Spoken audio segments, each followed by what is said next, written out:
Right, a very good morning to everyone. The flow of incomers has slowed down, so I think we can get started.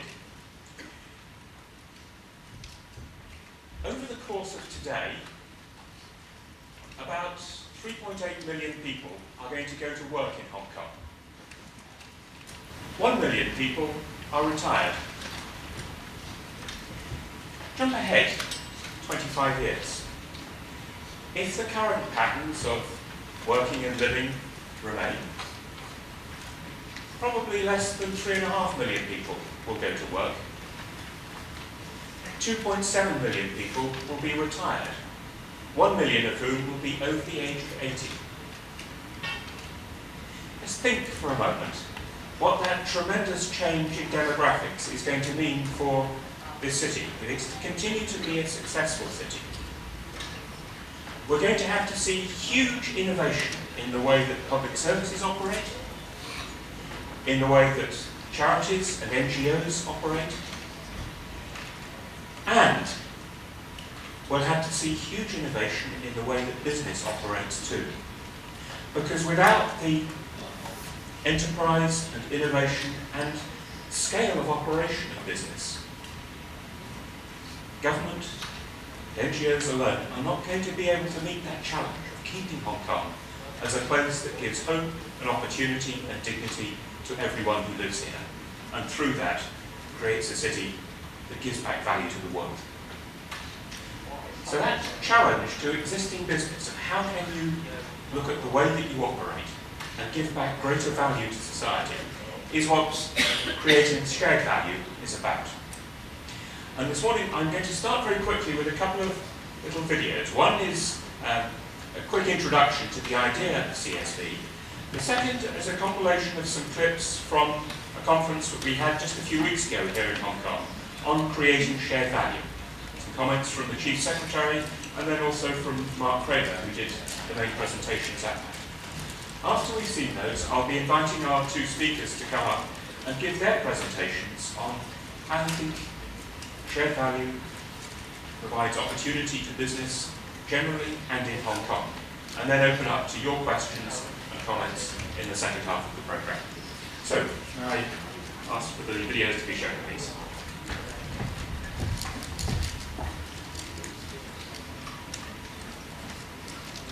Problems of the environment, society, local economies. Corporations have been blamed for viewing these concerns as threats to profit.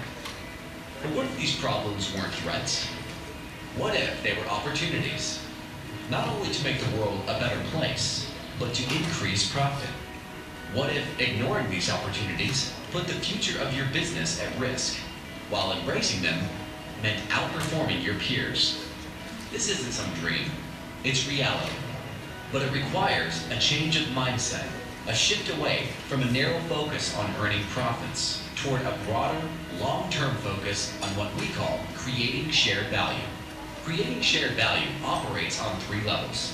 Reconceiving products and markets in ways that meet customer needs while also contributing to society. Redefining productivity in your value chain through social or environmental innovation. And cluster development, supporting the well-being of industries related to your own in ways that improve societal conditions. These aren't just theories. Each of these approaches have been successfully demonstrated by major corporations. General Electric has developed new health imagination products to deliver high-quality, low-cost care to mothers in developing countries. Intercontinental Hotels Group has implemented Green Engage, an innovative, cost-saving online tool to help its hotels control energy consumption. And Nestle has given resource-strapped farmers in developing economies financial and technical assistance to create a better supplier network. Creating shared value is not an option, it's the future. Learn more about the future of your business at fsg.org.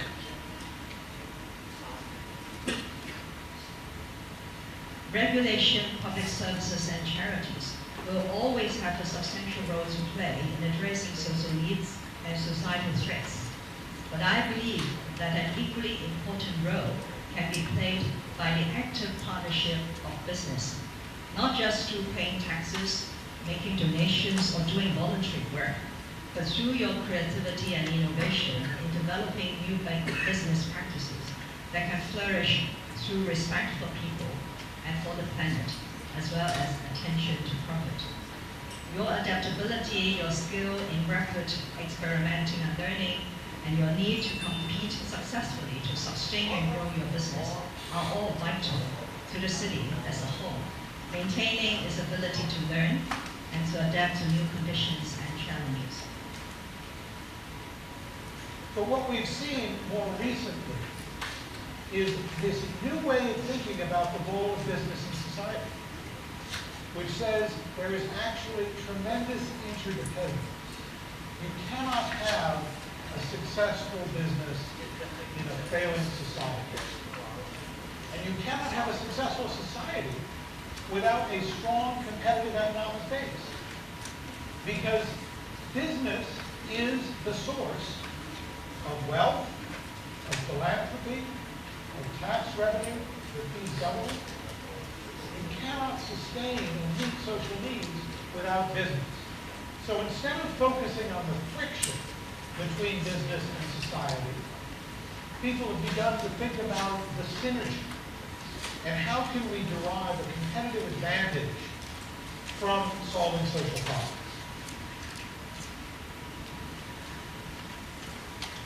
What distinguishes shared value from philanthropy or CSR is the self-reinforcing nature of it. Because the social impact that you're creating strengthens the business. When Nestle increases the productivity of a dairy cluster, it improves their performance as a business. And that gives them the incentive to continue to innovate and invest in the social impact. When you give to philanthropy, you may do good, but it is typically not coming back to benefit the company. And therefore, the amount that you can afford to give is very, very limited.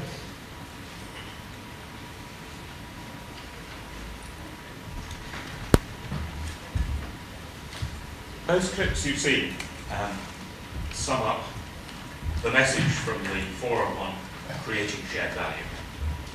But this morning I'm very happy to have two real experts and practitioners in the field to add their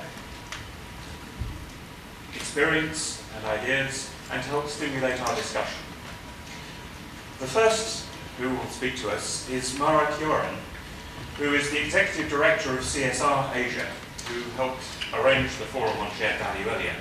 She has been working in corporate social responsibility in the region for over 5 years and is based here in Hong Kong, and has been helping us run workshops in follow-up to that conference to help spread the word of how every business in Hong Kong can become a social business, take account of the responsibility it has to the community as well as to its shareholders. Mara, if I can invite you to come and speak to us.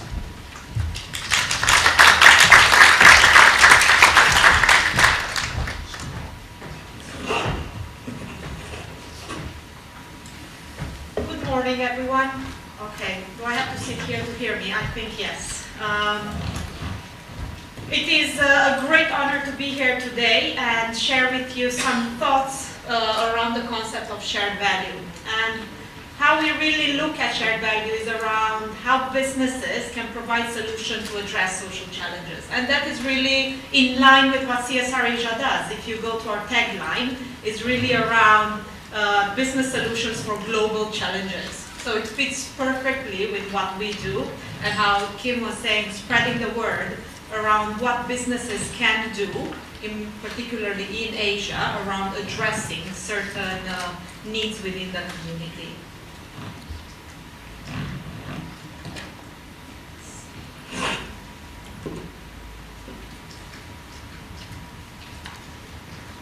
Here we go. I was mentioning there are a lot of social challenges out there. You can just pick and choose. And in probably less than 10 seconds, I typed this list. Kim mentioned the aging population in Hong Kong, but we have a wealth of different issues. The poverty and poor communities, and with that the wealth divide that happens in Hong Kong. environmental degradation, air pollution, waste, a lot of articles around waste recently, youth unemployment, labor shortages. Every single business that I talk to talks about the difficulty of actually hiring people within a society where we have quite a high youth unemployment. So there are huge discrepancies in Hong Kong. Access to education, access to housing. Access to housing is again an issue that we've seen a lot of discussions around, and that links to youth unrest and so on. Gender disparities. How many women are there on boards in Hong Kong? When we see pictures of boards, when you go at events and see senior people talking, most of the time there are men in their 50s probably. Health challenges, the various pandemics that when hitting Hong Kong, we see a lot of NGOs putting together research on the realities of child malnutrition and how children in Hong Kong are not getting enough nutrients because they do not have a balanced diet, inadequate meals within canteens in schools, marginalized vulnerable communities, the refugees that are not yet considered refugees in Hong Kong, and so on. There are a lot, and the list continues. This, as I said, is put together probably in less than a minute, just from the top of my mind, basically. So how can both businesses and communities work together in terms of dealing with these social needs?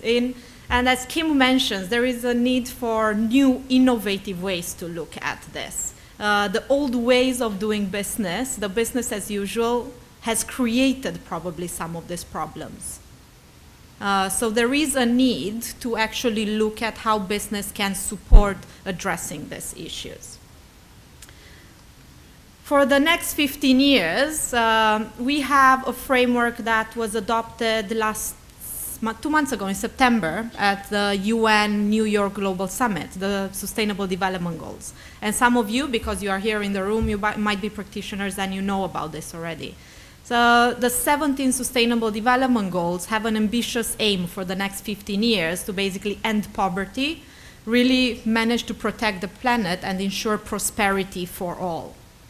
And this is another great source of inspiration for companies and for businesses and organizations that are looking to address social challenges and they are wondering what those challenges are. Well, these are 17 of them. And underneath each of those 17, there are about 169 bullet points.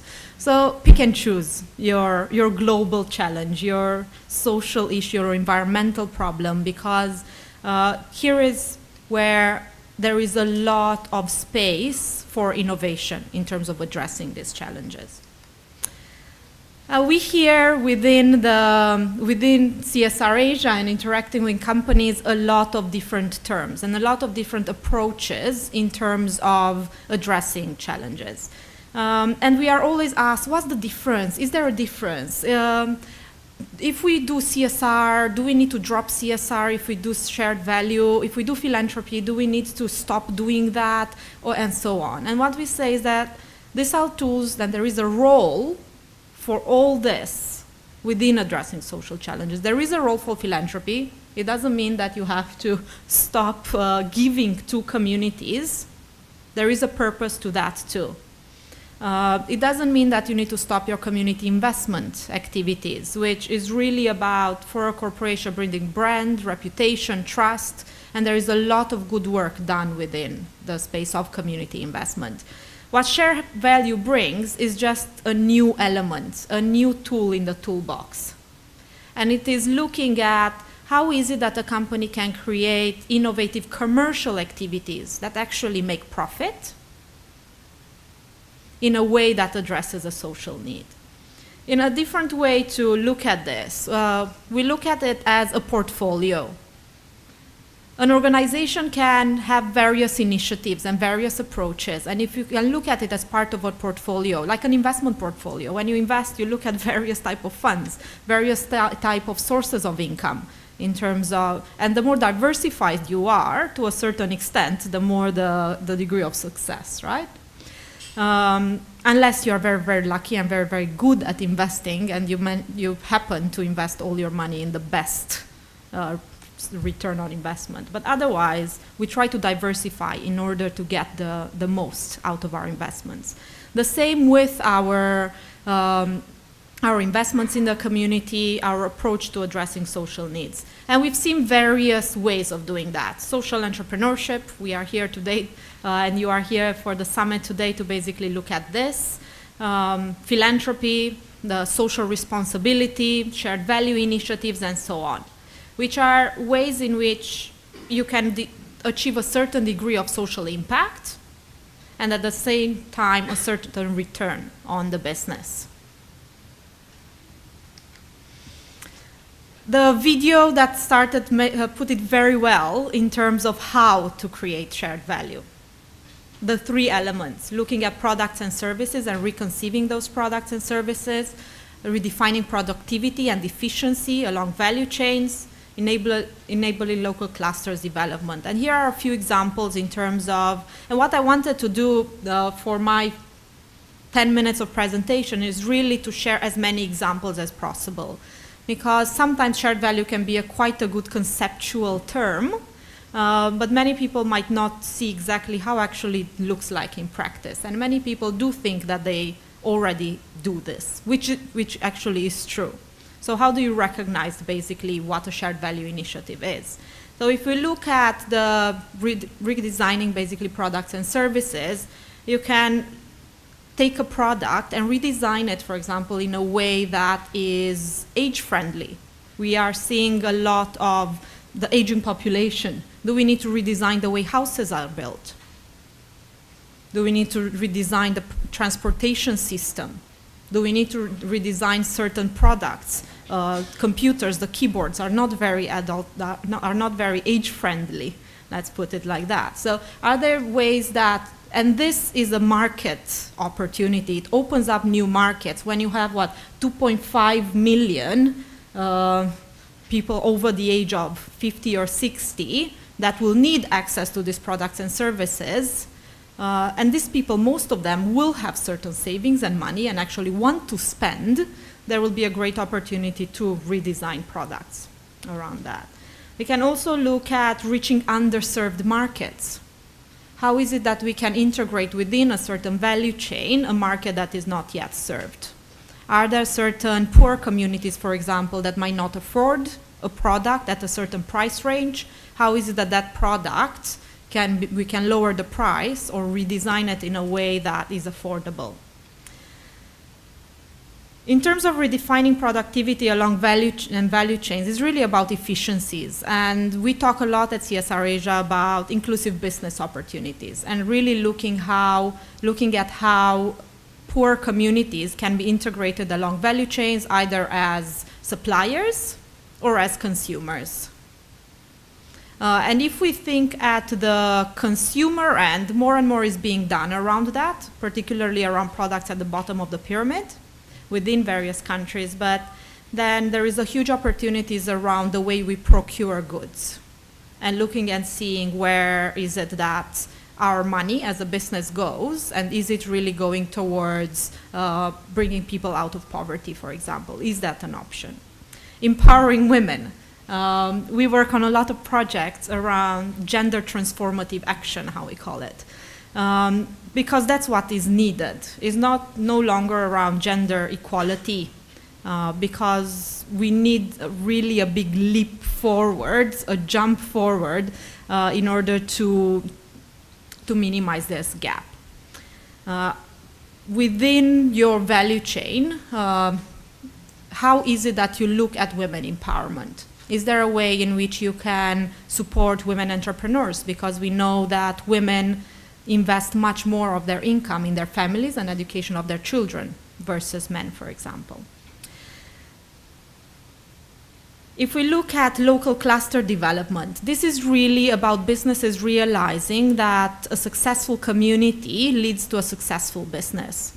How is it that a business can basically develop a cluster around its operation, build their supply base, both skills within the community so that you can actually have access to skilled labor that you need? how can that be developed in a way that the community develops and the business basically profits from it? It's a win-win situation. And here are some examples. And I've picked this. There are not so many Hong Kong examples. I was asked, can you put some Hong Kong examples there? We are developing that. This is the purpose of all this conversation that we're having, of the forum that happened earlier in September, to basically have businesses in Hong Kong think about this mindset. And hopefully next year, when we talk about shared value, we will be able to share much more examples of businesses in Hong Kong adopting a shared value approach to addressing social issues. But in order to get some inspiration for you in the room, I've picked a few examples that kind of are in line with what Hong Kong looks like. And one is financial services. We are a huge financial hub, right? Insurance being one of those. And here's an example of South Africa Discovery's Insurance that developed an insurance program called Vitality, that basically rewards clients if they have healthy habits. It even includes, as part of a package, gym memberships. And studies made on this say that customers of Vitality are more likely to take up and stick with physical activity, which in turn reduces the premium for the insurance company. It just makes perfect business sense. So why not, within the insurance industry in Hong Kong, more of this to be a bit of status quo rather than the exception? And we have seen actually other insurance companies moving in this space. Buildings. We have a lot of buildings in Hong Kong, and we could build them better. Definitely, we could build them better. And here is an example of Arab that has now worked on over 20 zero net energy efficiency projects. If we go for zero, is that possible in Hong Kong? Well, wouldn't that be something to achieve? And this is a very interesting example, which I was impressed with. They opened the BIQ House, is the world's first building powered by LG. So when we say in Hong Kong that there's no wind and no solar possibility, a lot of feasibility studies were done around this. How can we think out of the box around this? It might not be LG, it might be something else, but there are possibilities for renewable energy with a lot, and this is not capitalized very much in Hong Kong. The use of renewable from the building sector is very, very, very minimal in Hong Kong. Air quality. And transportation. Half of the world's population sources, pollution sources come from transportation. And we see it every day in Hong Kong, we breathe it every day in Hong Kong. Honestly, last year when Occupy Central blocked the streets, our office is in Shangwan, it was a pleasure to walk from Shangwan to Central. And only for that, now, wouldn't it be great to actually have a pedestrian area in Central? And if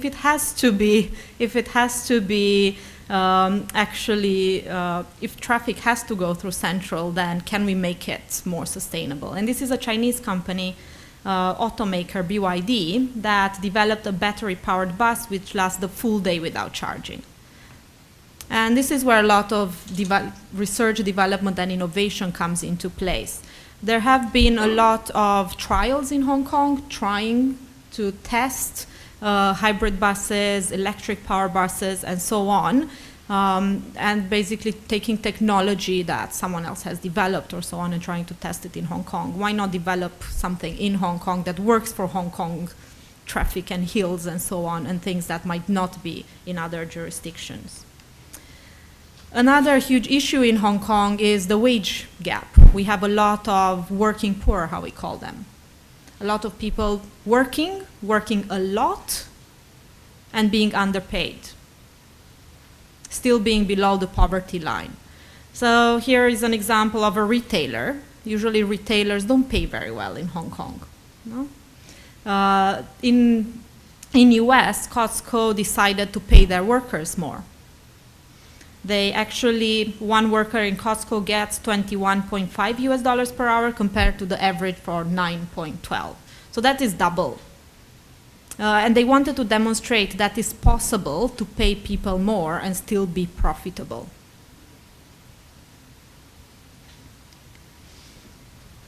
Hong Kong, we love shopping. Even if we have very small apartments, we somehow find a way to fit so much stuff. The whole storage industry and the packing and the way that we make use of every single inch of space in our cupboards is absolutely magnificent in Hong Kong. So I wanted to bring this example. Most of you might be familiar with Patagonia because they really reinvented and the whole business model around sustainability, the way they make their products, the way they sell everything. And you might be also familiar with the 2011 campaign that started there, Don't Buy This Jacket. And surprisingly, actually their sales went up.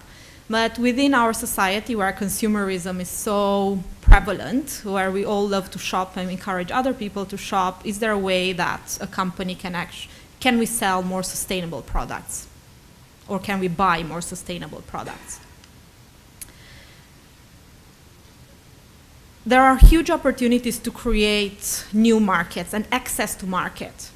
At the CSR Asia summit that we had last month in Kuala Lumpur, our chairman, Richard Welford, ended the summit with quite an inspiring metaphor, and I've used it since then. Because throughout the summit, a lot of people were standing up and saying, we need to stop giving people fish and teach people how to fish. And at the end of the conference, what Richard said was, well, what happens after you teach people how to fish? Do you give them a boat to be able to scale up their fishing business? Or do you offer a new market for them to be able to sell that fish and increase their income? Just teaching someone how to fish does not mean anything unless there is a step further beyond that. So shared value offers great opportunities around access to new markets and developing new markets and thinking of who those new markets are. Well, Alibaba's original model was really around connecting wholesalers in China to business buyers around the world. Then they decided that there is a huge consumer market, and they launched Taobao and Tmall and so on. But another thing that they did that not a lot of people know is that they actually opened new markets for farmers selling fresh produce or for small manufacturers selling artisanal goods, which before had to go through a lot of middlemen to actually take their products to market. So this was something that was created in the process of growing the business. A Hong Kong example, here we go. The Hong Kong and Shanghai hotels, or Peninsula hotels, as most of you might be aware of, they have started this program, the Honing Skills for Hospitality program, in partnership with HKSAR and 2 local high schools. And it aims at supporting personal and career development of underprivileged ethnic minority youth. And it is about building skills, but then it's also about offering them jobs. And within the market where labor shortages are so acute, finding new avenues and basically new labor market sources, the traditional ways in which you're putting a recruitment ad and people were jumping on the opportunity to find a job is no longer there. A lot of youth have options, so then how is it that you can identify a new labor market which might not be skilled to start with? So then you will need to develop that cluster in order to support your business growth.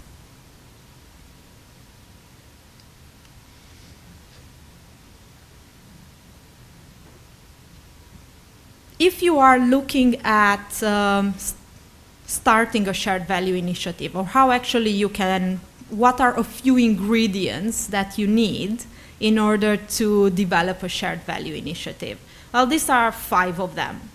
First is to look at embedding a social purpose within the company's competitive positioning.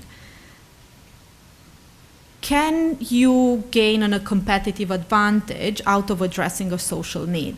And that is a conversation, competitive advantage, that a lot of corporations are very interested in. And I'm sure Joe will follow up on this quite a bit in his presentation. The second is around really understanding the specific social needs. Thinking that you understand or assuming that you understand social needs doesn't mean that you actually understand them. So how is it that you can actually gain access and knowledge to what the issues really are in order to design suitable solutions? It is about measuring and looking at how you can measure the link between the social and the business outcomes. It doesn't happen by accident. So there has to be a deliberate, conscious effort to measure that link, to be able to demonstrate that your initiative actually brings business value, because otherwise you will not be able to scale it and sustain it over time. It is really about co-creation. A lot of these initiatives cannot be done in isolation and only by a company. There needs to be certain stakeholder involvement and experts involvement, because a business might be good at doing business, but they might not understand the social needs. So how is it that you can bring partners on board to co-create these initiatives? And last but not least is about structures. And this is really, really important, because none of the others happen without having structures in place that enable innovation to happen, for example. If there isn't a structure, for example, an incentive base, a certain planning system embedded within the organization that enables that innovation to come to surface, it's very unlikely that things will not sustain. They will not even come to surface, because there wouldn't be a channel to be put forward within the organization. So creating structures that enable the other 4 ingredients to come together, it's really important. And I will conclude with a few other bullet points around how do you know that an initiative is a shared value initiative. And by going through some of this kind of criteria, you kind of get a sense, okay, this is going towards a shared value approach. And shared value, one thing that distinguishes shared value from other initiatives, it's its proactive nature. You kind of go and look for these opportunities. So, does your initiative create social impact and deliver business value? That is very straightforward. But then you have a third ingredient, which is it feasible for the company to achieve? And that means that you are basically putting exactly the same business hat that you do with any other product development initiative. Feasibility is the start of everything. What other things you might look at? What are other criteria that you might look at when looking at shared value? Well, does it leverage your company's expertise and assets? Because if you need to really create a whole different business, it might be a new business, it might not be your own shared value initiative. Does it engage your employee? Do you leverage on the skills of your employees? Does it engage other key stakeholders? Is there an opportunity for advocacy and public policy engagement around the issue? Is there a potential ability to scale? And this is a key aspect, because within what distinguishes shared value from maybe corporate social responsibility activities or definitely philanthropy activity is the ability to scale. As Mark Kramer was saying in the video before, is a self-fulfilling prophecy. It's a bit of a cycle that once you get that competitive advantage, the ability to scale comes in. Are there partnerships opportunity within this? And this is, again, very important. And then looking at the business side of it is not always only about profit with shared value. That is an important element in order to be able to say that you are creating shared value, because there has to be a a return for the business. But that can also be a very strong reputational and brand impact, and a strong risk management approach to that, mitigating certain risks that you might be exposed to through a shared value initiative. And with that, I thank you and I welcome questions in the Q&A. All right, thank you very much for that wonderful, wide-ranging presentation, which has given us examples of what companies have done mostly elsewhere, but beginning to do in Hong Kong, and encouraged us to think more of it. For our second speaker, I'm inviting Joe Ngai, who has had many years' experience working with McKinsey Consultancy, helping companies transform themselves. He now brings his insight into how can they help transform themselves through seeking shared value. Joe.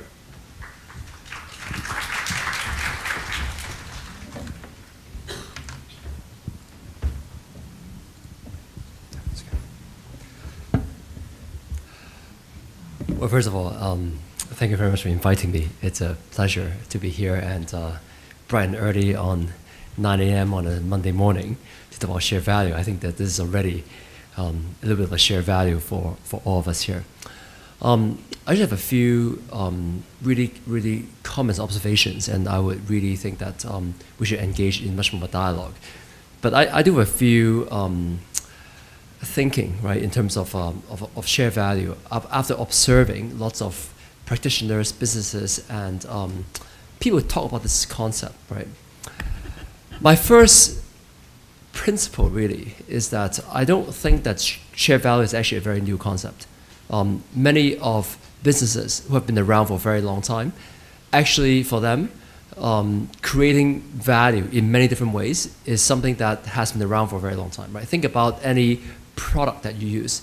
Even we talked about buildings. One of my clients from China recently visited Hong Kong, looked at some of the apartments that we've built in Hong Kong for 40 years and still look very, very sturdy and livable, okay? And they're like, wow, this is like real value, right? Your buildings actually last more than 40 years here, right? Look at the stuff that we're building in China. So I think it's very interesting how we think about sometimes who are the bad guys, who are the guys who are not creating value, right? And what is actually really value to the society, right? And I actually think that there's actually, the notion that businesses are out for profit and they're not creating shared value, and let's create a new paradigm to change everyone's mindset around how to do this. I'm not sure whether that is absolutely exactly correct, because I do think, right, that if you're a business who's been around for a long time, right, in a very sustainable way, right, I do think, right, that there is some core products and core value that you're creating for society, right, and you are actually at peace a little bit with your labor, with your employees, and with everything, right? So I think it's very important for us.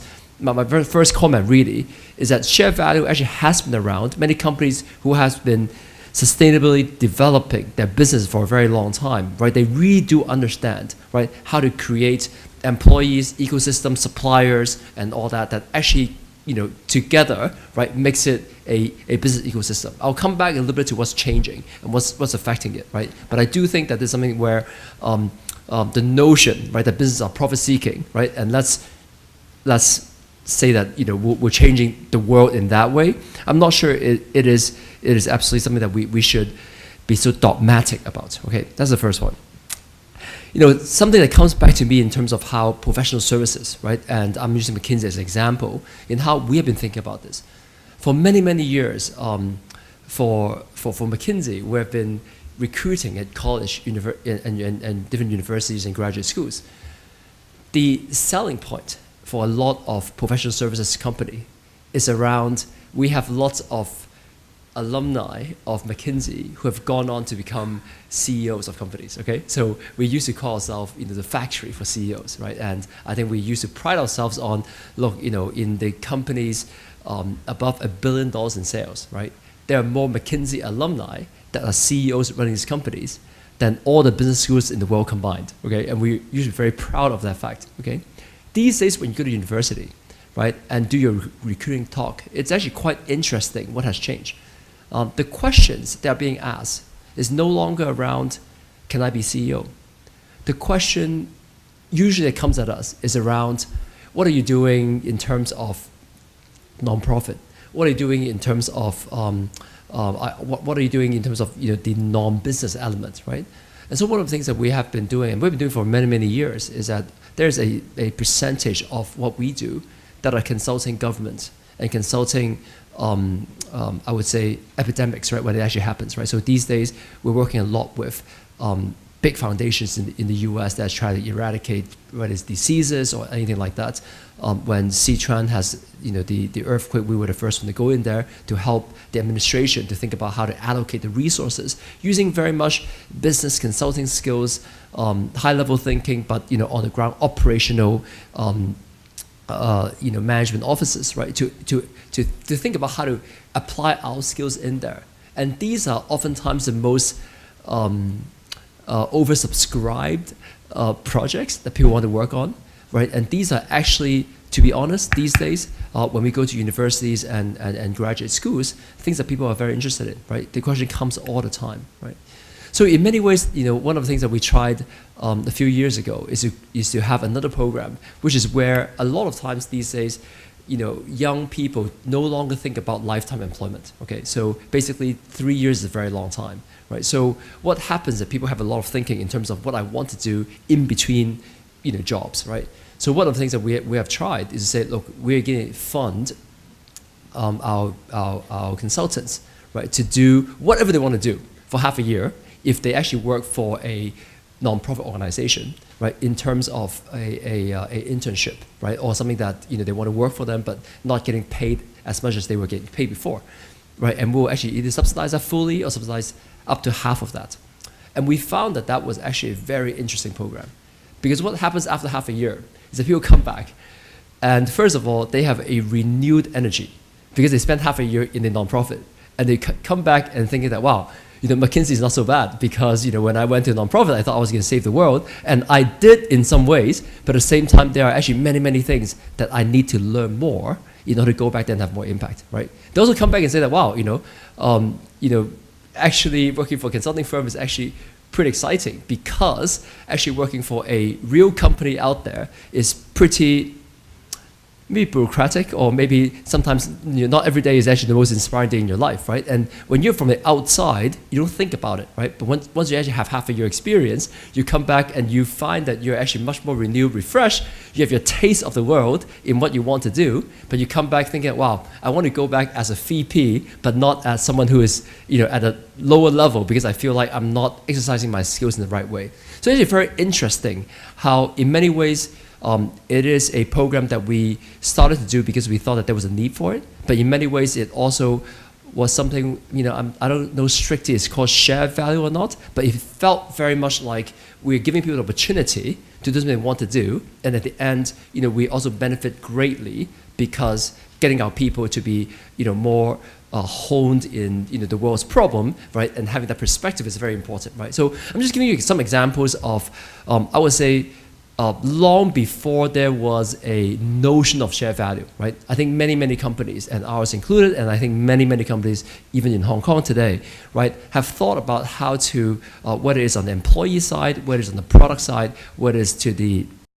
to the society, right, to find ways to actually create a sustainable ecosystem for ourselves, right? And so that's something that I think is actually quite important, and not to the defense of businesses, but I do think that is something that we should recognize. Now, what has changed?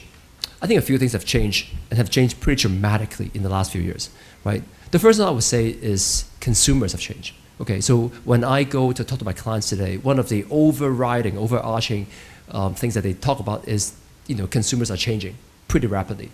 They're changing in ways where, first of all, obviously, there's a big use of technology, but more importantly, the notion of some of the concepts that have talked about before, right? Whether it is green, whether it's organic, whether it is around sustainability, whether it's around using products that are that have a high degree of what they believe are ethical business practices, right? I think it's actually very important, right? So as consumers, right, are changing their standards, right, for what they're using the products for, as they're becoming a lot more transparent around what the products actually, the entire value chain looks like, right? So it would have been unthinkable 10 years ago that people will be buying products and looking into whether the factories, right, were actually compliant, right, with certain practices or not. These days, because of transparency, because of activist groups, right, it is actually very transparent, right, in terms of companies, what they need to do. In annual reports, right, people are reporting, right. So in many ways, consumer preferences and consumers' enlightenment, right, towards actually what they're buying is changing fundamentally what business needs to adjust in terms of what their practices are and what they want to do. And this, to be honest, I'm not sure it's shared value. It's just a pressure, right, from consumers on a normal business practice, okay? So that's the first thing that's actually changing in a very, very fundamental way, okay? And that's really at the onset of the internet, I would say, things like Facebook and all that, the ability, right, to look at things, right, the video recently, right, on handbags, I thought was also, again, unthinkable 10 years ago, right, but today it will cause changes, right, in terms of how businesses and companies think about it. The second, I think, change is around young people and the people entering the workforce, right. I gave you some examples of it, but I actually think that these days, if you actually go to most universities and look and ask the young people what they want to work for and what companies they want to work for, it's no longer really around careers. It's much more around meaning. I don't know what happened last 10 years of education, right? But people these days are much more focused on meaning and focused on what they can contribute, right, to the world, much more so than whether that career is actually going to make a lot more money, right? Now, I'm not saying that there aren't those people around, but I'm saying that actually in the world of the young people today, right, I think that it's actually much more value-driven, right? I think there's much more, you can call it, a middle class or affluent society, right? But certainly in Hong Kong, certainly in the US, right, certainly in the UK, right, you're seeing a lot of that, right? And as a company that, we interview 200,000 people a year from universities, right? So we are actually very in tune with what they're looking for, right? And I can tell you that is a massive change, right, from the last 10 years, right? And I think that change is only going in one direction. And that direction is going to be more and more and more and more values-driven, right, around companies, around practices, around, what I'm looking for. If you do a survey of young graduates today, what satisfaction they have from a job, right? The number one that comes around, right, is actually, what difference I'm making, right? And actually the meaning of my work, right? Much more so than career path, right? Because these days, no one thinks that they'll be in the same company for 20 years, right? And let's not kill ourselves, it's not gonna happen, right? It's gonna be like 5, right, if you're lucky. So I think that also changes a lot around how companies need to be at peace and be at ease around how to work and how to create opportunities for the younger people. Because whether you like it or not, it has to be a big part of your future, right? And when that happens, and I go back to when companies adjust, right? They're adjusting a lot for what are they looking for, right? And what pressure is that younger people putting onto your business practices, right? To be maybe a bit more shared value driven, because that seems to be what they're looking for, right? And that's not a small pressure. Obviously, as businesses go from first generation to second generation and third generation business owners, that also changes, right? And I have the most respect for the first generation that created businesses. But when you go to the second and third, oftentimes you also see people becoming a bit more innovative, not around what the business actually does, but around on the innovation around how the business can be done, right? I think there's also a lot more awareness and sensitivity, right, around society, right? And that's actually quite important. So what do I think will happen in businesses, right? And I do think that there are a few things that I think are happening today, right? And this is my last point. What's the response? What's the implication?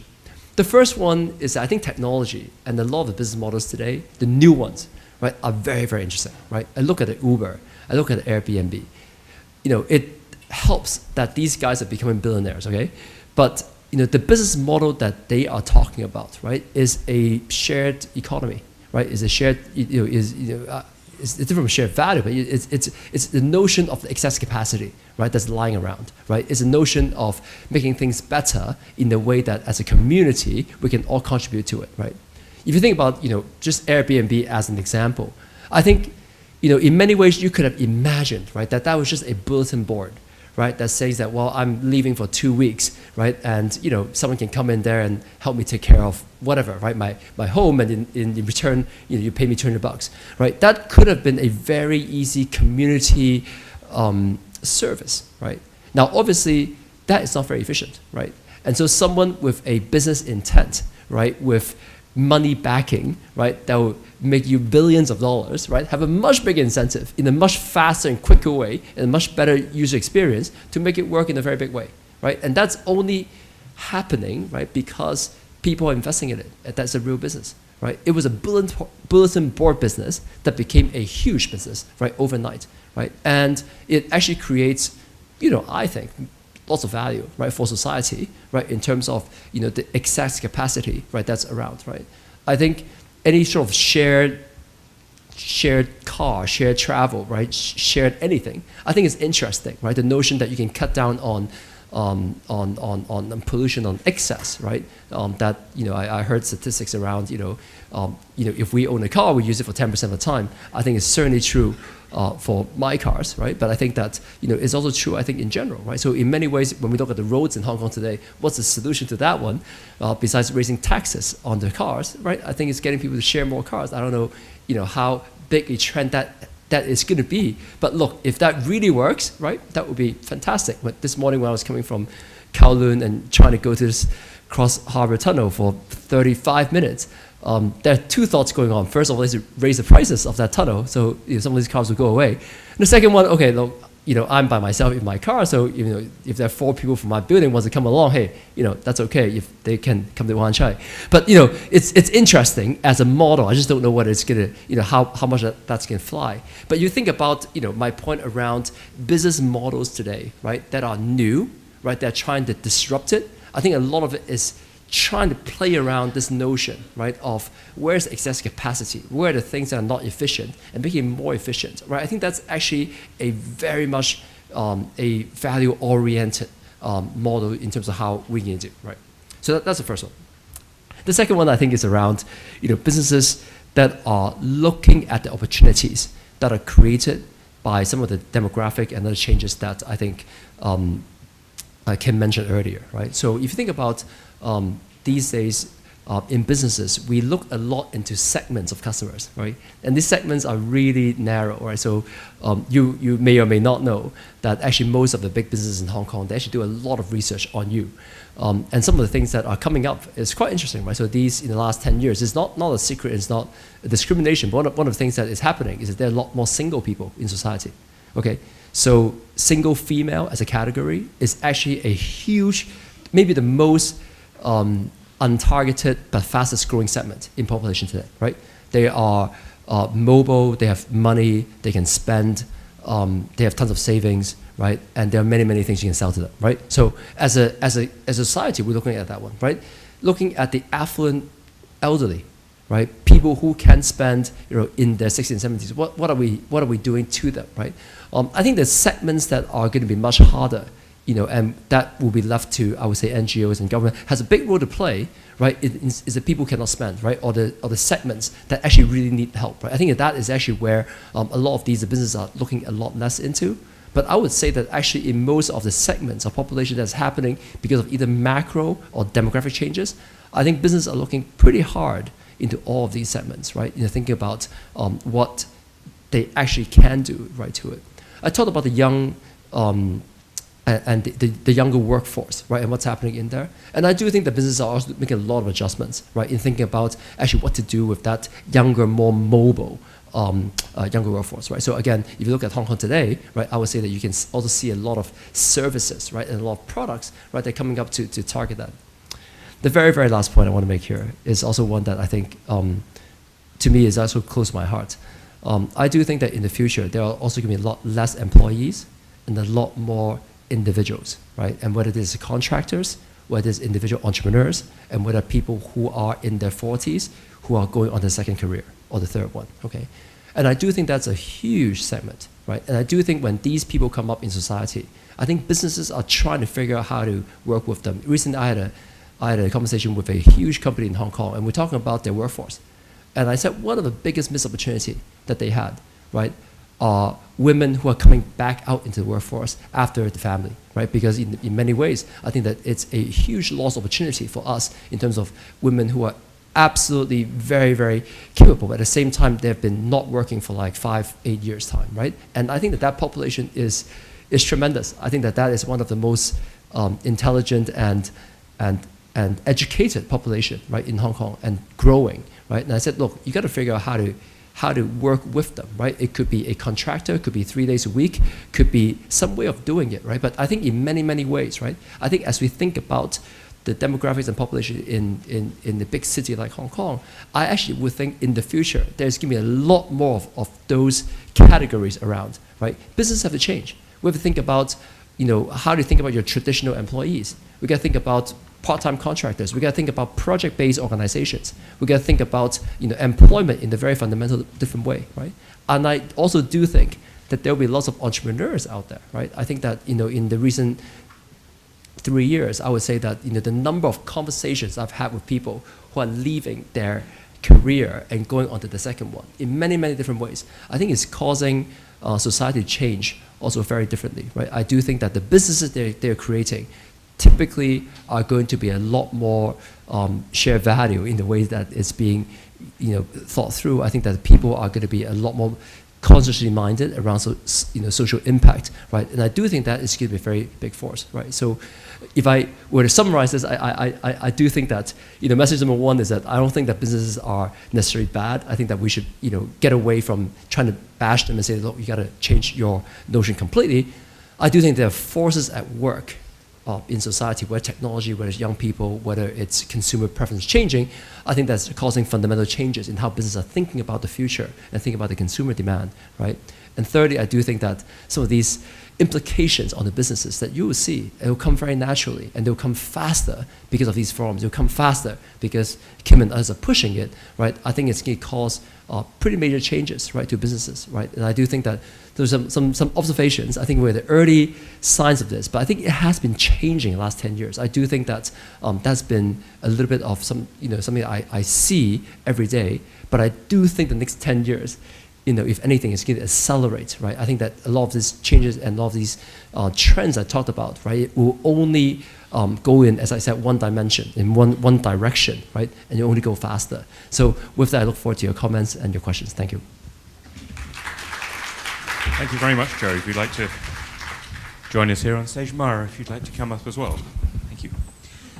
I'll start off with one or two questions, but then open it up to the floor, because I would like to give you most of the opportunity to put questions to our speakers. But the thing that struck me, Joe, you ended on a very high note of the need for innovation and the pace of technological change and other things driving the need for innovation. Mara, you also spoke of innovation being at the core of shared value. But innovation means change. People don't like change. How do we, in thinking about shared value, and particularly the role of business, where, again, there's a lot of distrust of business because of the impact that old business practices have had on individuals in working habits and on the environment. How do we break down that barrier of distrust between business and community and create discourse around shared value that can enable the innovation and change that time and demographics are forcing on us anyway? How can we make that transition successful? If I can start. I have to say that I concur with Joe and his views around businesses are not the bad people here. I mean, at CSR Asia, we truly believe in the role of business, because if not business, then who? And I would actually say that in today's society, there might be a bit more distrust towards governments and politics out there than there is in business. When we grow up to admire certain companies, certain products, certain businesses. It's only when those businesses, because we admire them, disappoint us, is that when that trust is lost. And we've seen that with the financial systems and so on. So it's around businesses have a certain trust capital within the society, and rather that it's about how businesses can maintain that capital. So that's where the social responsibility part comes into play, because you first need to set the foundation. As a responsible organization, or as a responsible company, you need to have the fundamentals right. Pay your people well, don't pollute, be ethical, don't give bribes, have good stakeholder relationships with the governments and so on. That creates the foundation. That is non-negotiable. That is, on top of that, you can start to build shared value. Because if you don't have that, and you go into a poor community, and you try to sell them a certain product, it will not work. They will not want to buy from you. Why would they? So there is a certain pyramid of responsibility that needs to go through, and that is the foundation. And you can't be, you will not have successful shared value if you build that on a foundation of distrust. You need to first get the fundamentals right. Joe, do you want to? Well, I've certainly noticed the distrust between society and businesses in the last couple of years, and I think it's very sad. I think it's something where I think that maybe it's true, but I think that in many ways I think that it's more society not trusting businesses than business not trusting society, right? I think that businesses actually need society because they function in the society, they hire people, they have to sell products to society, right? So in many ways, I would say that businesses feel very, is huge generalization, but I think businesses feel very cornered in the way how, hey, we're business and somehow we're not we're not engaging, right, in these sort of more community-oriented discussions. But I think it's actually not true, right? I actually think that, and certainly in Hong Kong, Hong Kong businesses are known to be very tactical, right? And I do think that in these days when, as I said, the consumer side is changing so quickly, right? I do think that it is, you'll be surprised at how many organizations internally are discussing what do we need to change, right, to be able to win in the next 5 to 10 years, right? And I do think that that discussion actually is happening. And when people have a discussion, they're obviously talking about the businesses, but in many ways they're also talking about changing consumers. They're talking about changing workforce. The discussion that people are having around how are we going to be more friendly towards our young employees, that discussion is happening in almost every single company right today because everyone's having a problem in hiring these people, right? So I think that that's something where the desire, I would say, right, to be interacting and to be community friendly, I think is in the minds of everyone. Is it coming across? Is it communicated very well? Is it manifesting itself in business practices that are changing overnight? No, not yet, right? But I don't think it's because of the desire or because of the understanding, right, that something is happening in society that's causing this stress, right, on the business today. Thank you. In a way, you've answered part of my other question, which was the state of play in Hong Kong. You've described a lot of companies really starting to think seriously about these issues. But as you said, the communication beyond as to are they doing something is another matter. And on that, you both talked quite a bit about the networks and reaching out into the community. And in a way, the discussion around shared value is part of that. I mean, do you see this as being a key area for discourse between the existing businesses and the community? Is shared value the way forward for that discussion and bringing it out into the community? Well, I think it's a very necessary part of it, right? But I think it's a part that businesses are also not doing very well, right? I think that businesses today, when they come across, I think that it still come across as very conservative. And I think, it's something where big businesses are trying very hard to figure out how to be effective in communication in today's internet world. In fact, I do think that, if you look at today, I think that the technology startups are doing so much better in terms of articulating, why people should use their services, right? Rather than big businesses where you have the legal department, you have compliance, you have risk management. By the time a press release gets through all these departments, right, it comes out saying nothing, right? So in many ways, I think the bigger the business is, I think the harder for them to be effective in communications in today's world, right? Where it's like instant Twitter, it's instant Facebook responses and all that. And I think, you know, the controls that are in place makes it very, very difficult, right? But I do think that they have to improve in communication, because I think that's part of it. But I think beyond communication, there's also, I would say in today, there's also a little bit of a more conservative approach, right? Because I think that, you know, actions are being misinterpreted, right? I think, you know, in today's a bit more political environment, right, where I think businesses decide to be slightly more low profile, right? I think one of the things that I draw a big distinction, I think in Hong Kong, is that business in Hong Kong has basically decided in the last 10 years to be a lot more lower profile, right, than it should be, right? And I think that's a missed opportunity. I think the missed opportunity in Hong Kong, right, is that businessmen, right, and businesses are unwilling to stand up in the front line, right, because of, you know, a lot of the pressure that will come, right, because of being rather, you know, politicized and maybe ostracized as a community. And I think that if any mistrust is being seen in society, I think that's actually where it's being seen, right? Is actually people are very willing to give you money behind the scenes or support you, right? Or do good things. But at the same time, you want them to stand up with you, right, in a press conference, being the first in the line, right, to talk about it. People are very unwilling, right, because they feel like it could be misinterpreted. I think there are lots of people in risk management tell you that, hey, there's no upside in doing that. And in many ways, I think that we have to also get a little bit more balance, right, in how we actually look at that. Otherwise, I think that for Hong Kong, it will be, and I think you said that, you know, businesses, if not businesses, then who, right? And I think that it's important for them to come back up on stage, right, as a party, right, in this whole conversation.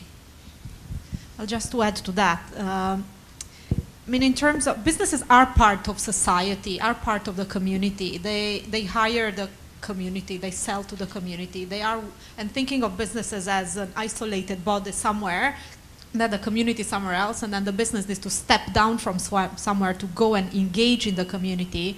It doesn't work with the current ecosystem thinking, because, but I agree that businesses are shy, and they're especially shy in terms of when it comes to engaging with their own peers. How about within their own industries, because businesses have operated for the longest time within the spirit of survival and competition, and what that creates is individual companies that need to survive and compete, therefore collaboration is not there. So what would be very much interesting is to see companies in Hong Kong engage more in this ecosystem change, coming together to address a certain issue.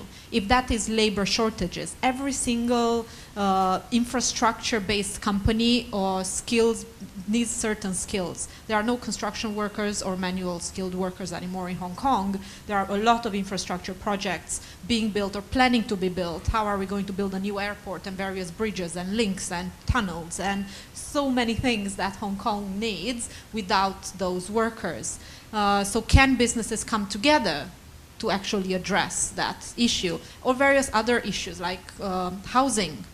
It's a huge issue in Hong Kong, which businesses in isolation cannot do anything, government in isolation cannot, communities in isolation cannot, but there is a whole multi-stakeholder perspective that needs to come into play there.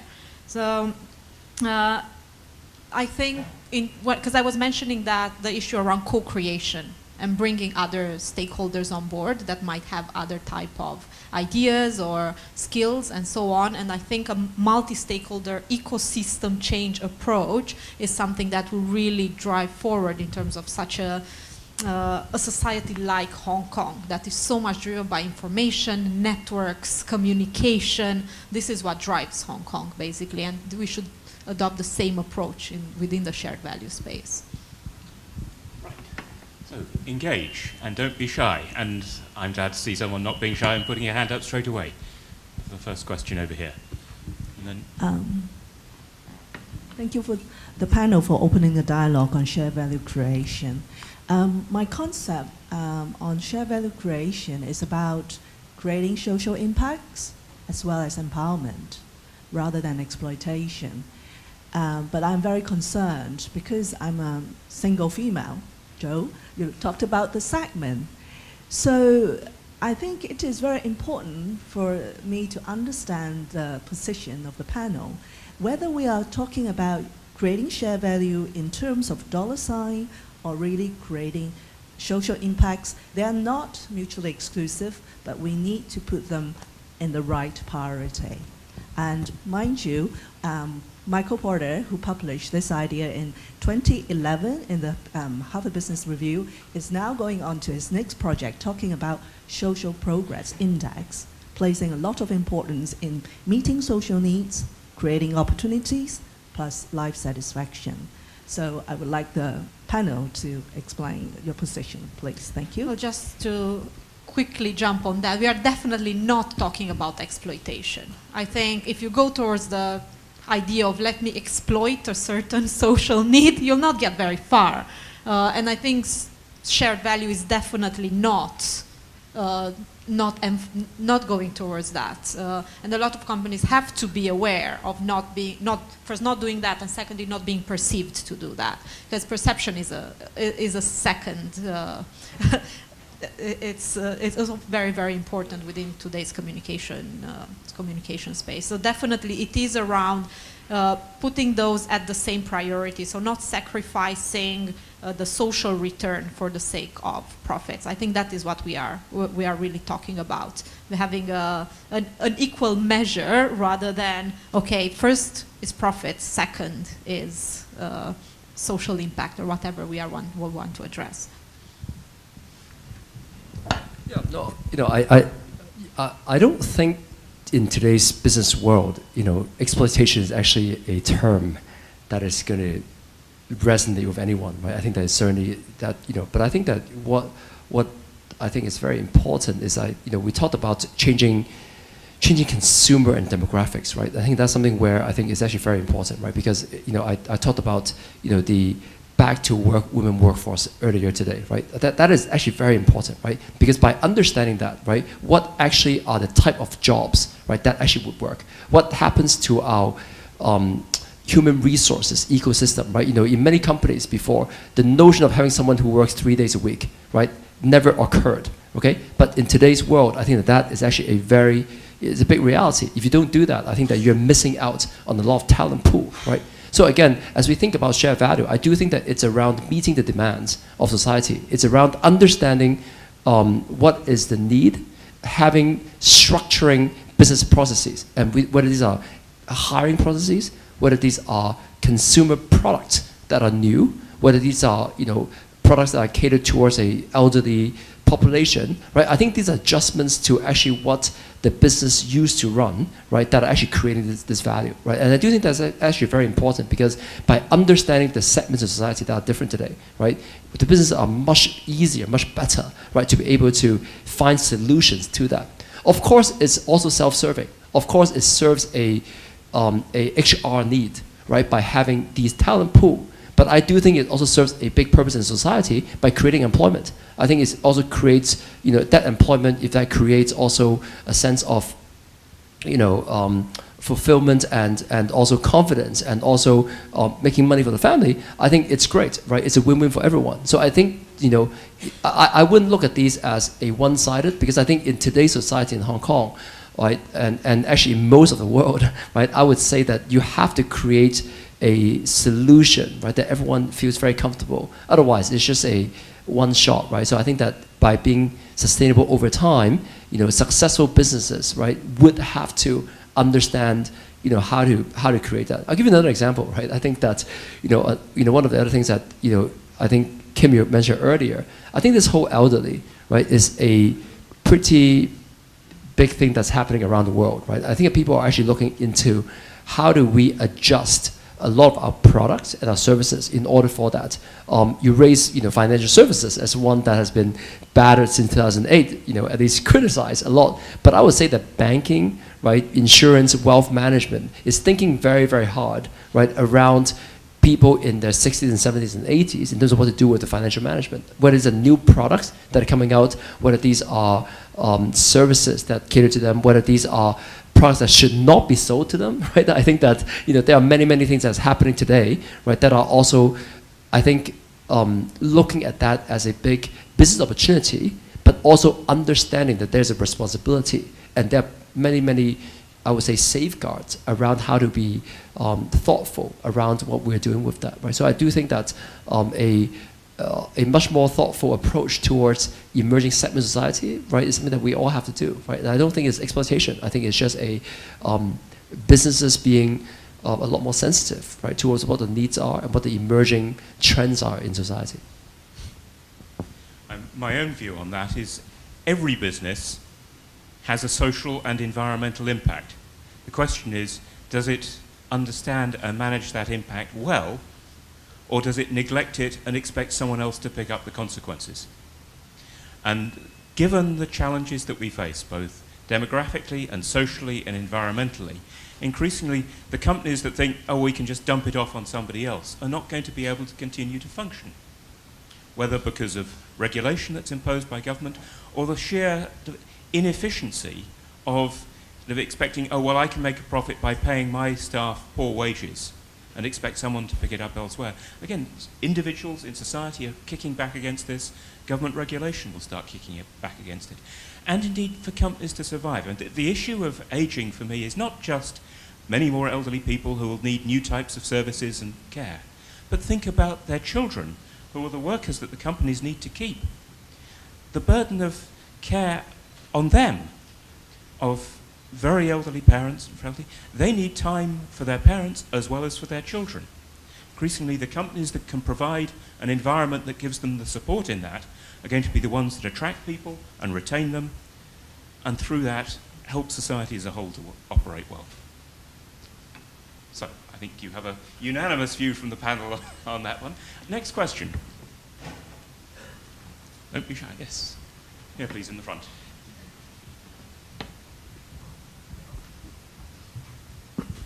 谢谢，我是来自北京德恒律师事务所的，同时也是深圳社会公益基金会的理事长。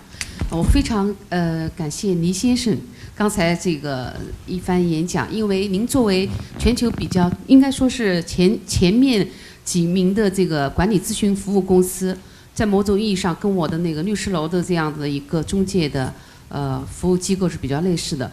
我非常渴望知道，就是说你们作为这样的一个大型的咨询管理公司，在你们服务客户的过程当中，你们有没有一种模式影响你的客户能够同时创造社会价值和经济价值，就是达到双效？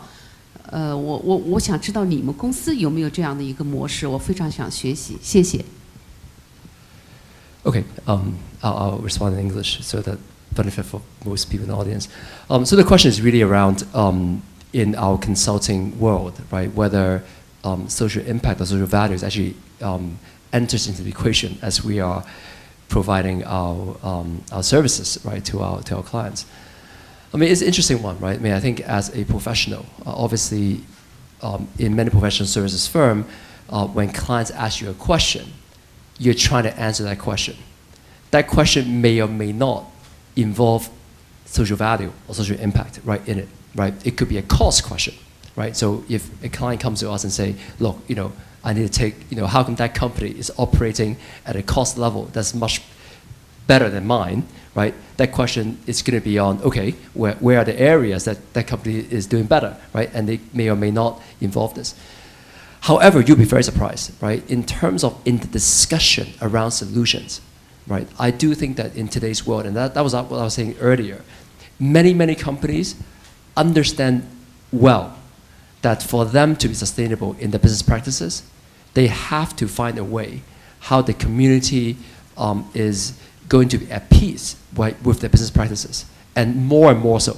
Okay, so in many ways, the solutions that people are coming up with, right, in our projects, right, not deliberately saying that, look, at least maybe that's your business, right, but for our business, right, at McKinsey, it's much less around, okay, can you invent a business out here that actually creates maximized social value? Okay, maybe that is not 95% of what I do, right? But at the same time, I would say that businesses have very much in mind that, look, with all the pressure upon us today, okay, what is actually the adjustment that we need to do? And in many times, community enters in that value. I give you another example.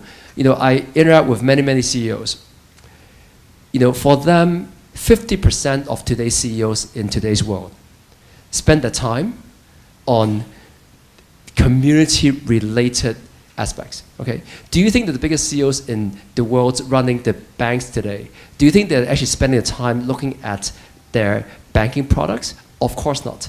They are thinking around, how do I deal with all the criticism that's coming to the banks, right, as being the bad guys. They're trying to figure out how to not get sued by all these guys out there that somehow feel like they're bad business practices from before. They're thinking about how to get regulators, right, to be more friendly, right, towards them and not over-regulate them, okay?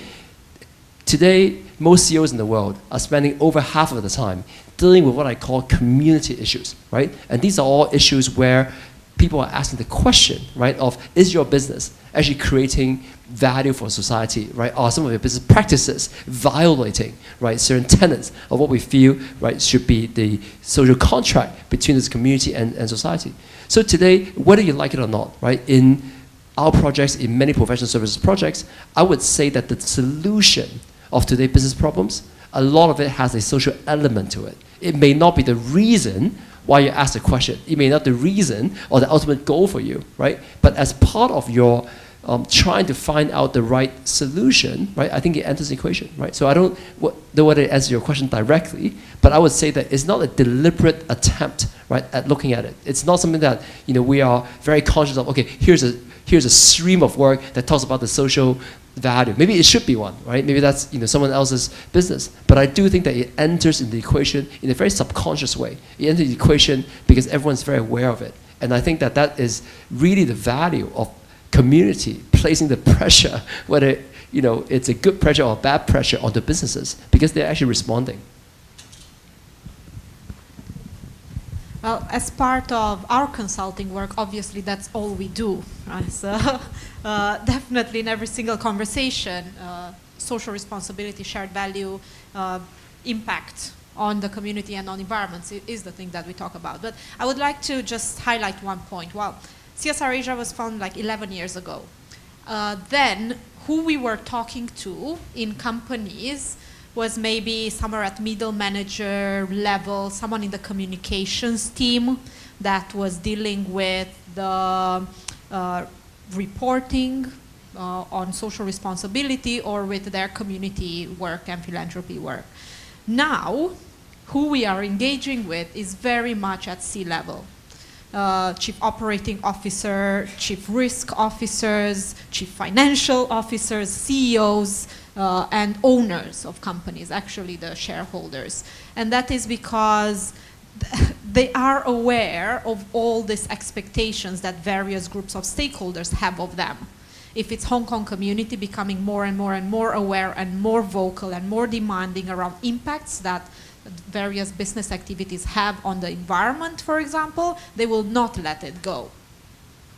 They will never let it go. If there are impacts on communities, on various segments of the population, if that is negative impact, again, they're very, very vocal communities more and more. So that is something that the C-suite cares about, because perception creates brand, brand creates value or not.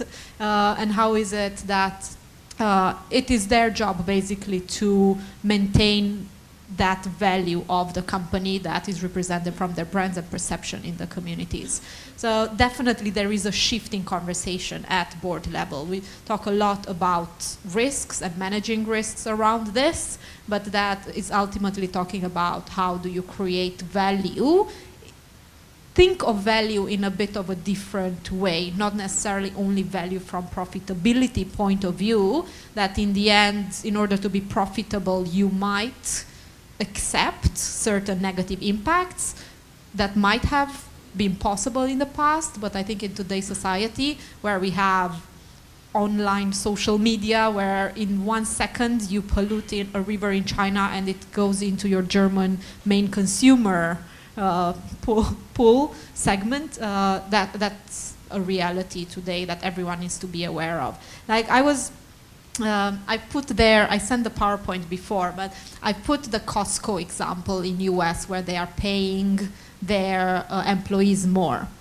Well, I have found out, I should have changed the slides actually, that a class action suit has been raised against them in US for selling shrimp that is made in Thailand, and where throughout the value chain was discovered that there was slave labor being used. So that was a company that a few minutes ago would have been portrayed as a very good example of a business model that actually worked in one area.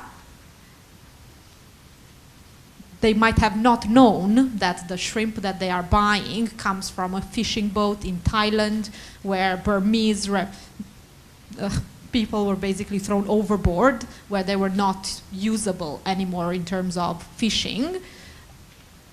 Out of a sudden, they are all over the media with something that they might have not even been aware of because maybe they did not look what the realities of the shrimp value chain was, which is one single product that they sell in their supermarket out of many, many. So understanding the realities of the market and the global communication world that we are operating in, I think it's something that basically the C-suite and the shareholders of the companies are more and more interested in. Information technology has changed the balance, that now the ordinary citizen and the consumer can find out things so much more easily, and that influences the way they behave and the way that then companies and governments have to behave. But more questions. Right at the back, the gentleman with his hand up, and then I'll take the lady at the front afterwards. Thank you. I'm glad to hear that more C-level executives are paying attention to CSR and creating value. Now, it sounds to me that the board level and the most senior level, they are ready to invest in more in this area. So if this logic goes, I would like to hear from the panels, right now, what are the more commonly endorsed and agreed with KPIs, key performing indicators, and in order to make this investment justified, because everyone is talking about return on investment, ROI, in the business right now. Thank you. Which of you would like to start that? KPIs for social return on investment. Well, there isn't one KPI, unfortunately. Within one of my ingredients was measure. That you need to measure what works for you. There isn't a one-size-fits-all. Profit has been the underlying KPI that everyone, because it's so easy to measure, has been measuring. And when you go into social impact measuring, obviously there isn't a one-size-fits-all, because for some initiatives or some companies, the social need that you might want to address is around income disparity. How do you measure that? How you go and measure how have you increased incomes within communities, but maybe for another company, the KPI would be around educational attainment or a certain cluster that after that goes into the workforce. For another company, the KPI might be around child malnutrition improving because they have created a new product or a new way of educating children around, or parents actually, how to give certain types of food to children. So it's, unfortunately, there is very, very difficult to set one KPI. But one thing that we are seeing within the compensation and remuneration systems of companies is that they adapt their performance appraisal or their performance evaluation systems to accommodate for different business, non-business measures. So that's encouraging, but it's not happening enough. I mean, in Hong Kong, I can count on the hands of the fingers on one hand the companies that I am aware of that actually have certain social and environmental related KPIs within senior executive compensation performance. So unfortunately, you have to go through the hard job of actually defining what those KPIs are, but It's not rocket science. You can just define them, but you just can't compare it with what your company A, you can't compare it with B or C or so on. It has to be individual to the company. Yeah, I'm glad you asked that question because I think it's a tough one. I don't have an answer. I can tell you that today, I don't even know what is right, to be honest, to put that, you all crucify me for saying this, but I think that at the end of the day, businesses are going through different economic cycles, okay? There's cycles that they make a lot of money, there's cycles that make less money, right? So in many ways, I think while you're in that mindset, right, the CEOs also get fired every 2 or 3 years these days, okay? So on average these days, CEOs' lifespan is around 18 to 24 months, okay? When you're in the CEO, having quarterly reports, okay, having that kind of lifespan pressure on you, can you really, okay, look at the social impact KPI as a very important part of your job? I think it's a value of the company much more so than the KPI, okay? Because I can't possibly, this is the social enterprise approach, right? Where I'm not making any money, but look at the lives I've saved, okay? That is not good enough for a CEO to keep his job for more than 24 months, okay? You become for 24 months to 9 months, thank you very much, okay? So I don't think it works, okay? I don't think that it is a substitute, right, for poor business performance.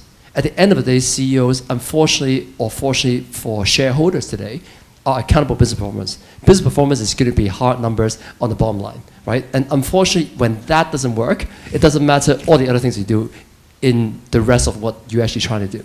Now, I think, but I'm not sure it's a bad thing though, right? Because what companies need to do is to perform at that level. However, the value of a company, right, which is actually your business practices, right? We talked about, some companies just do not manufacture poor products, right? They have a very stringent quality control of all the products they put out there, and that is their contract with society. That's what they're known for. That's actually what keeps them going, right? When you violate that, that violates your bottom line too, because you actually be destroying that. Boards will be all over you when you are working against that value.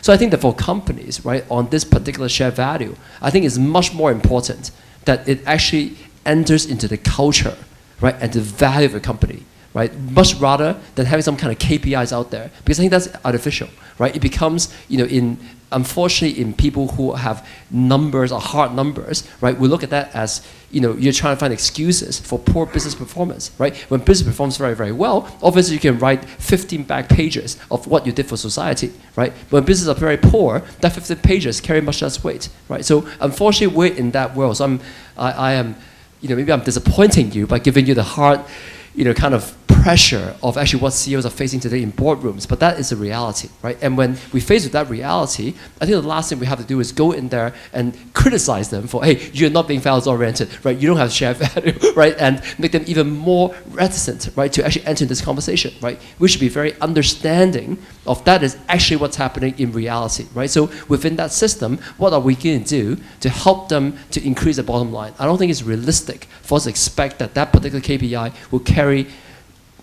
enough weight, quite sufficient weight enough, right, for them to actually look at it very differently. And so therefore, when you try to put that KPI on it, it becomes the KPI of some CSR manager, right? And that is the unfortunate part of it, because that CSR manager, to be honest, doesn't have enough weight in the boardroom, right, to save the CEO's job, right? So when that happens, it becomes an afterthought, not the business, right? And when we talk about the shared value, I think it has to enter the mainstream business value and business culture, right? Otherwise, I think we'll be forever relegated into a sort of an afterthought and a nice to have category. Thank you. The lady at the front here has a...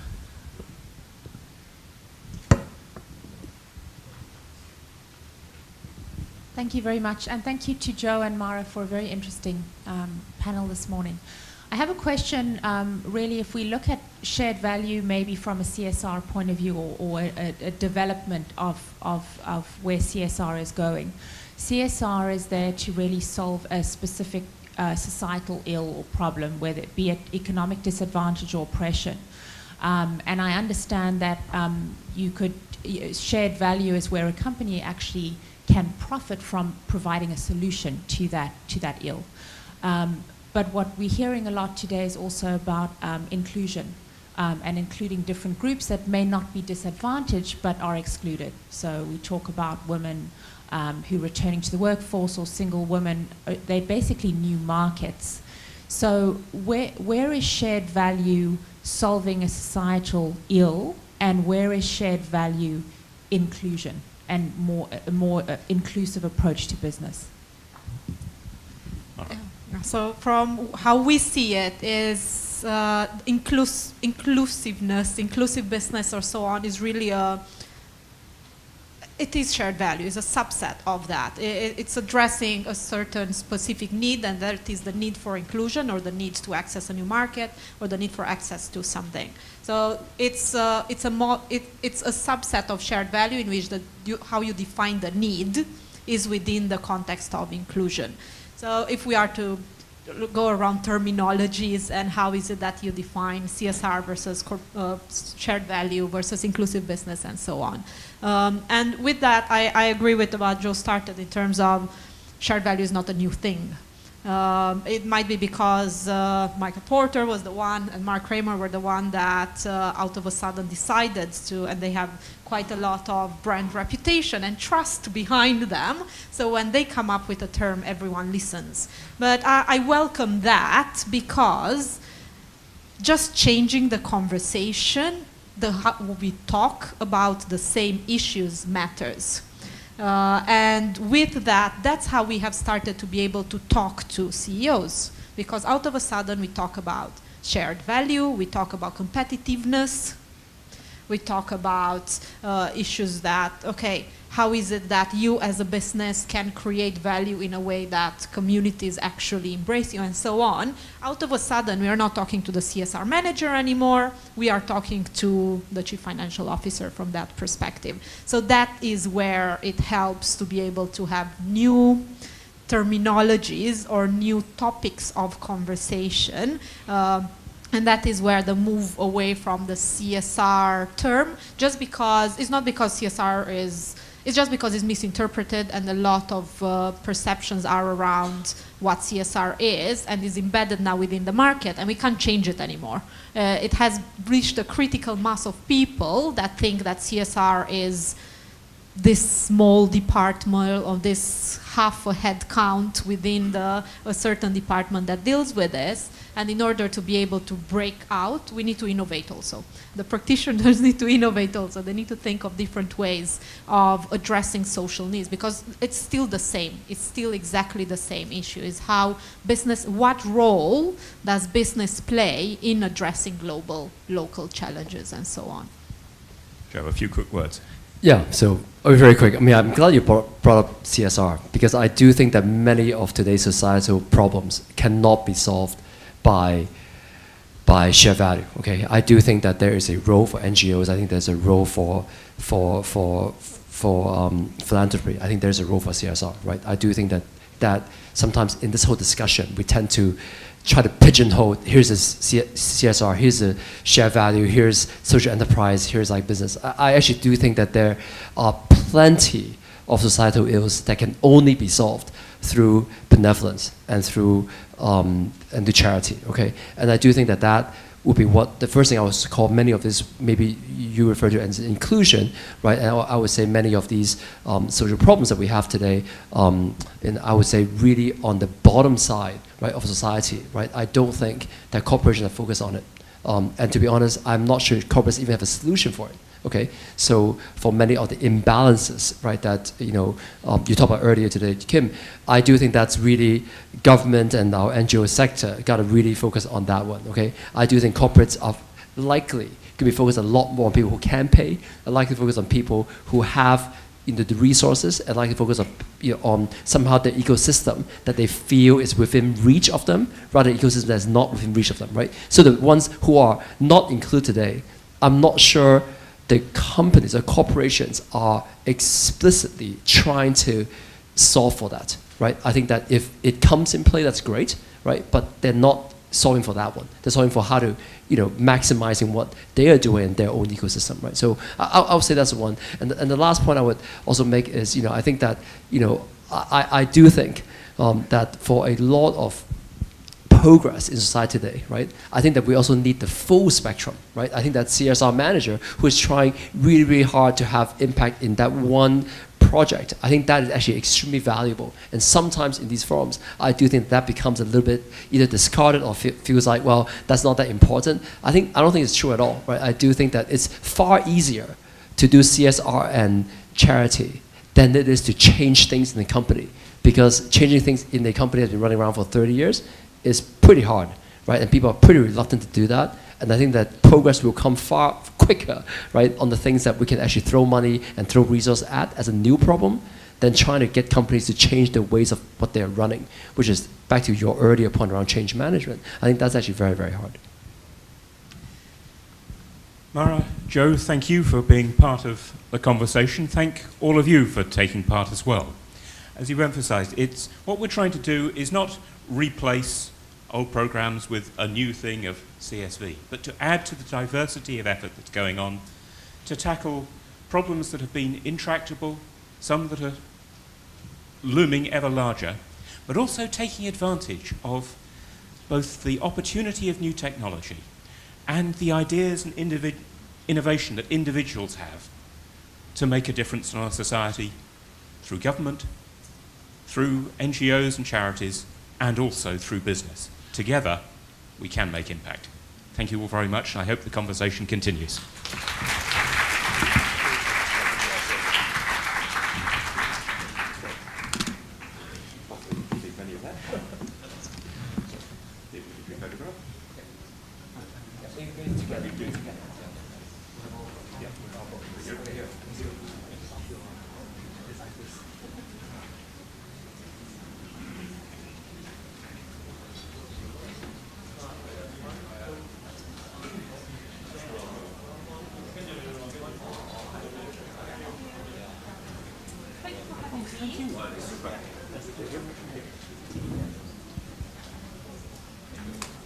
Bye.